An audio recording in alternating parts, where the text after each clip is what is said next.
હું યુટ્યુબર પ્રસાદ મોજીલો આજે આપણે પહોંચી ગયા છીએ ધર્મેન્દ્રસિંહ ઝાલા જ્યોતિષ આચાર્ય જે જ્યોતિષનું બધું કામ કરે છે એમના ત્યાં આપણે પહોંચ્યા છીએ. આજે એમનું આપણે ઇન્ટરવ્યૂ લઈશું.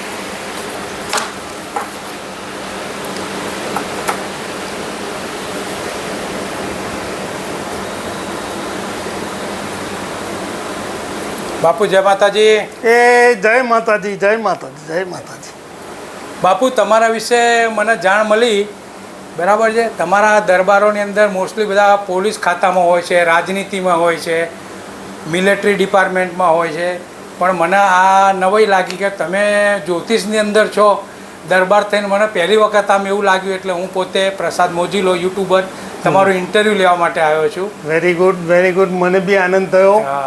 કે તમારે એ વિશે શું કહેવું લગી અમને જાણ કરો, તમને થોડું જ્ઞાન આવે એ બાબતે. બરાબર છે. હવે જય માતાજી. જય માતાજી. ધર્મેન્દ્રસિંહ ઝાલા બોલું છું, ક્ષત્રિય રાજપૂત. અચ્છા. અને મારું ગામ છે એ ગણેશપુરા છે, એની બાજુમાં કોટ ગાંગડ છે. અચ્છા. આ ગણેશપુરા બધા જાય છે દર્શન કરવા? ત્યાં. અચ્છા.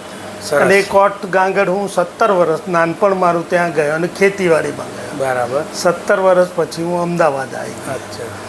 તમને આશ્ચર્ય થશે કે દરબાર થઈને જે માણસના ભાષામાં ગાળો હોય, લાકડી હોય, હાથમાં લાકડી હોય, દંડાનો, લોકોના તરત એવું દરબાર એટલે તરત જ આમ હા એકદમ આમ એમ થઈ જાય કે દરબાર એટલે આમ ગરમ મગજ ને ઉશ્કેરણી, રાજનીતિમાં, પોલીસ ખાતામાં લગભગ બધા જોડે છબી આવી દર્શાયેલી 100% છે.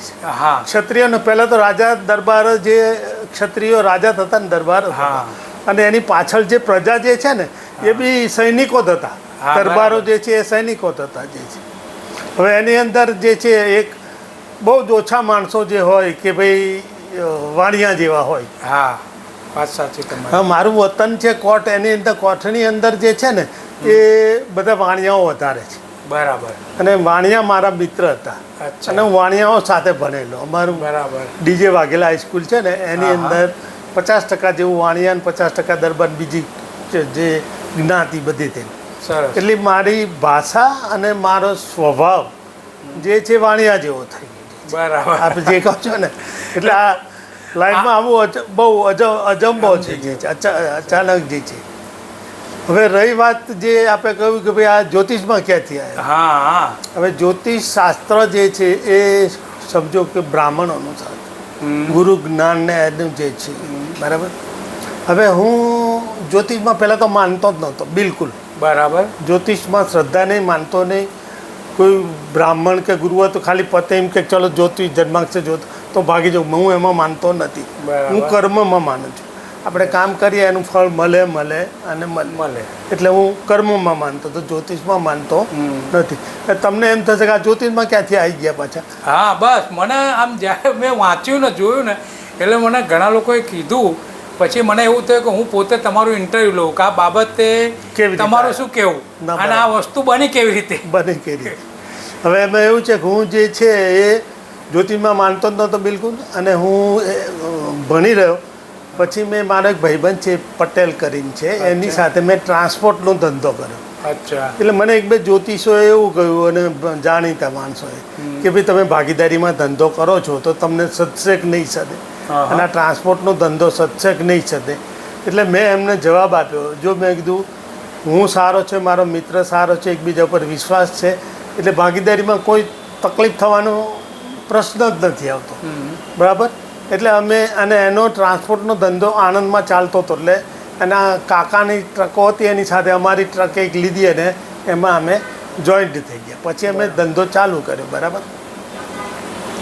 એટલે ધંધો ચાલુ કર્યો જે પછી વર્ષ એક ચલાવ્યું, પણ અમારું નસીબ સારા નહીં હોય કે અમારી મહેનતમાં કંઈક ભૂલ હશે ગમે, એટલે અમને એ ધંધામાં નુકસાની થઈ. એટલે મારો ભાઈબંધ છે તે એ બહુ સુખી હતો. એટલે એને એમાંથી પૈસા લેવાની જરૂર નથી પડતી, પણ મારે તો ઘર ચલાવવા પૈસા લેવાની જરૂર પડે. એટલે મેં પૈસા ઉપાડતો એટલે મને મનથી એવું થયું કે ભાઈ હું એકલો જ પૈસા લઉં છું ને મારો ભાઈબંધ લેતો નથી, ખર્ચા કરે છે એ. એટલે મેં કીધું આજે ને ગમે ત્યારે ભવિષ્યમાં પ્રોબ્લેમ થાય તો મેં કીધું મારું નામ બદનામ થાય. એટલે મને એવું થયું કે મેં કીધું ભાઈ ભાગીદારીમાંથી છૂટો પડો. એટલે પછી અમે બે સમજી અને હિસાબ કરીને ભાગીદારીમાંથી છૂટા થયા. એટલે હવે આપણે જે નાના પૈસા રોક્યા હતા એ પૈસા બધા ભાગીદાર નુકસાનીમાં જતા રહ્યા.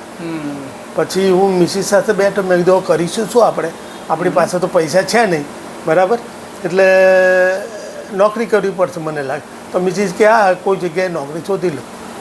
એટલે આપણે તે વખતે પહેલી વખત મને એમ થયું કે નોકરી મળશે કે નહીં. એટલે મારી ધનુ રાશિ, એટલે મેં કીધું ભવિષ્ય કેવું જશે. એટલે મેં પણ ગુજરાત સમાચારના પહેલા પાના પાછળ એક કંપની હતી, એ કંપનીમાંથી જાહેરાત હતી કે કોમર્સ અને બીકોમ અને બીએસસી ભણેલા માણસોની જરૂર છે સેલ્સમેન તરીકે. એટલે હું બીકોમ થયો, એટલે મેં અરજી કરી, ઇન્ટરવ્યૂ કોલ આવ્યો, બરાબર. એટલે મને તો એવું હતું કે બધું મારું કામ થશે નહીં. એ પછી હું ત્યાં પહોંચ્યો એટલે સાયકલ લઈને ગયો તો ચાલુ કપડાં લગર વગર જે છે કપડાં પહેન ત્યાં પહોંચ્યો ને ત્યાં આગળ બધા જે છોકરાઓ હતા ને લગભગ 60-70 એ બધા ટાઈ બાય પહેરીને વ્હાઇટ શર્ટ ને આનંદ સેલ્સમેનનું હતું ને, એટલે એ રીતના તૈયાર થઈને આવેલા જે છે. એટલે હું ગયો ને મેં કીધું આ તો બધા સાલું ઇંગ્લિશ બોલે છે, અપ ટુ ડેટ થઈને, એટલે મારું તો નંબર લાગશે જ નહીં. એટલે પછી છતાં ત્યાં જઈને બેઠો, એટલે પટાવાળો પાણી પીવડાવવા આવે. એટલે મેં પૂછ્યું પટાવાળો કેટલા છોકરા આ ઇન્ટરવ્યૂમાં, તો કે 60-70. એટલે મેં કીધું લેવાના જ કેટલા, તો કે 4 સેલ્સમેન લેવાના. એટલે મેં કીધું હારો આપણો તો નંબર લાગવાનો જ નથી. એટલે પછી ઊભો થઈ ત્યારે ઊભો થવા જતો હતો. મેં કીધું ઇન્ટરવ્યૂ નથી આપો, જતો રહો. એટલે વિચાર આવો, જતો રહું નતું જવું, આવા બંને સાઈડ વિચાર આવતા હતા. એટલે મેં કીધું કંઈ વાંધો નહીં, બહુ તો આપણને મારવાનો તો નથી, ના પાડી દે તમને ઇન્ટરવ્યૂ સિલેક્ટ નથી કર્યું. પછી હું બેઠો પછી મારો નંબર આવ્યો એટલે હું અંદર ગયો. પછી મેં બીકોમના ને એના સર્ટિફિકેટ બતાવ્યા. એટલે જે ઇન્ટરવ્યૂ લેતા હતા એ ઇંગ્લિશમાં બોલવા માંડ્યા. એટલે મેં કીધું સર સોરી, મેં કીધું હું ઇંગ્લિશ સમજી શકું છું પણ બોલી નથી શકું. સારું. મને કે કંઈ વાંધો નહીં, આપણે ગુજરાતી બોલ આવડશે ને. મને કહે સારું. એટલે પછી મને કે આ બોલપેન છે એ તમે મને વેચી આપો. તો એને મને સીધો ઇન્ટરવ્યૂ લીધો. એટલે મેં બોલપેન હાથમાં પકડી, હું ઘંટીએ કામ કરતો હતો ને એટલે ગ્રાહકોને સમજાવતો. લોટ સારો નહીં, સારો ના, સેલ્સમેનગીરી હતી થોડી, એટલે સેલ્સમેનગીરી તમે વાપરી નાખે એનો ઉદાહરણ લીધું. એટલે પછી મેં પેન હાથમાં લીધી. પછી મેં કીધું ફલાણી કંપનીમાંથી આવું છું, અમારી કંપની બોલપેન ઇન્ડિપેન ને બધું બનાવે છે, સારી ક્વોલિટી હોય છે. મેં એકદમ પછડાય તો મેં કીધું તૂટે નહીં. પછી એનો નીબ સારી હોય છે, લાંબા સમય સુધી લખી શકાય છે, વચ્ચે બ્રેક નથી થતી, અને તમને વ્યાજબી કિંમત આપશે, અને છતાંય સારું ડિસ્કાઉન્ટ આપશે. છતાંય તમારી કોઈ કમ્પ્લેન હશે તો અમારી કંપની જવાબ સારો આપશે, બરાબર. આવું મેં કહી પછી પેન મેં નીચે મૂકી. એટલે પેલા અમારો ઇન્ટરવ્યૂ લેતા હતા ને સાહેબ કે યુ આર સિલેક્ટ. હા, હું તો એકદમ પેલો થઈ ગયો ગાંડા જેવો. મેં કીધું સાલું એકદમ જે છે મને. પછી બહાર આવીને વિચાર કર્યો, મેં કીધું સાલું આટલા માણસોમાં મને નોકરી મળવા જેવી લાગતી નથી. મને એવું થતું જ નોકરી નહીં મળે. અને પેલા જ્યોતિષના પંચાંગમાં લખ્યો તમને 3 મહિનામાં નોકરી મળી જશે. અચ્છા. અને મારી આ નોકરી મળી ગઈ. ત્યારથી મને જ્યોતિષમાં શ્રદ્ધા જાગી. એટલે તમે જોઈને ગયા હતા પંચાંગમાં? હા, પંચાંગમાં. અને ત્યારથી જ્યોતિષમાં શ્રદ્ધા, મેં કીધું જ્યોતિષ શાસ્ત્ર સાચું લાગે. બરાબર. અને તે વખત પછી મને જે છે, અચ્છા, હું કોઈ જ્યોતિષ પાસે નથી ગયો, પણ બધી જ્યોતિષની ચોપડીઓ હોય ને, જ્યોતિષ દીપ ને એ બધી ચોપડીઓ, એ ચોપડીઓ ઘરે બેઠા વાંચવાનું ચાલુ કર્યું. બરાબર. એટલે ચાલુ થતા 6 મહિનાની અંદર તો મને સરસ જ્યોતિષ આવડી ગયું. બરાબર. હવે જ્યોતિષ આવડી ગયું પછી હવે જ્યોતિષનો ધંધો એ કુદરતી એવું છે કે હું સેલ્સમેનમાં લાગી ગયો ને, એટલે મારે બધી કંપનીઓ બહાર બજારમાં જવાનું, માર્કેટમાં જવાનું, બરાબર. અમારો કલર વેચવાનો, કલર કંપનીનો સેલ્સમેન હતો. એટલે હું ત્યાં જાઉં ને એટલે ત્યાં જ બધા જુદા જુદા માણસો બને. એટલે હું સામેથી પૂછતો મને જ્યોતિષ આવડે છે, તમારે જોવરાવું છે? એટલે કોઈ મારી પાસે જોવરાવે.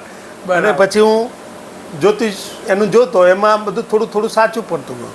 એટલે મને શ્રદ્ધા જાગેલી. અચ્છા. પછી આ જ્યોતિષમાં જે છે મારા એક મિત્ર જે છે ને એ વાણિયો હતો. એ મને કે તું જ્યોતિષ આવડે છે તને, તું સારું જુએ છે, એટલે આ ધંધા તરીકે ચાલુ કરે. બરાબર. અને ફી લેવાની. મેં કીધું હું દરબાર છું, જો બામણ નથી, આ ફી બી મને ના લેવાય. અને મને કે કોક આપે ને પરાણે તો લઈ લેવાની તમને. બરાબર. તો એવું મેં ચાલુ કહ્યું. મહિને 300-400 રૂપિયા આવતા હતા. એટલે સારું શાકભાજી નાનામાંથી નીકળતું હતું. એટલે મને લાલચ લાગી. મેં કીધું જ્યોતિષનો ધંધો અને કરવા સામે જેવો કોકનું ભલું બી થાય છે અને અને કોઈનું સારું ભલું જ્ઞાન થાય. મળે છે. એટલે એ રીતે આપણે જ્યોતિષ શીખ્યા, એ રીતે આપણે જ્યોતિષ જોવાનું ચાલુ કર્યું અને તે વખતે આપણે જ્યોતિષ પ્રોફેશનલ ચાલુ કરે જુદા જુદા માણસો. એટલે તમને એટલા આમ કેટલા વર્ષ મળતા થઈ ગયા હતા. બાપુ આમાં હું આ જ્યોતિષ છે ને એ 90-91ની સાલમાં આ પહેલી વખત આવી રીતે થયું અચ્છા. અને ત્યારથી હું શીખતો થયો. એટલે સમજો ને તમે 92-93 જ્યોતિષ ઓહો હો એમ ને હા તો ખાસા વર્ષ જાણતો થઈ ને ગયા. શીખતો એટલે 30-35 વર્ષ એટલે એ બાબતમાં તમે બહુ ઊંડા ઉતરી ગયા ઊંડા છો ને? ઉતરી ગયા ને પછી જે છે ને એ જ્યોતિષમાં મારું સારું થયું એટલે હું આર્ટિકલ લખવાના ચાલુ કર્યા. બરાબર. એટલે ગુજરાત હા સમાચાર, તમારા સંદેશ, આર્ટિકલ ઘણા બધા ગુજરાત હા. સમાચારમાં ગુજરાત સંદેશમાં આ બધા ઘણા બધા દિવ્ય વાંચેલા છે ભાસ્કર, અમે. હા દિવ્ય આમાં મારા બધા ભાસ્કરમાં આર્ટિકલ આવતા. બહુ વાંચેલા છે. અને તે જે સિવાય કોરોના ટાઈમમાં બી લોકો તમને ફોન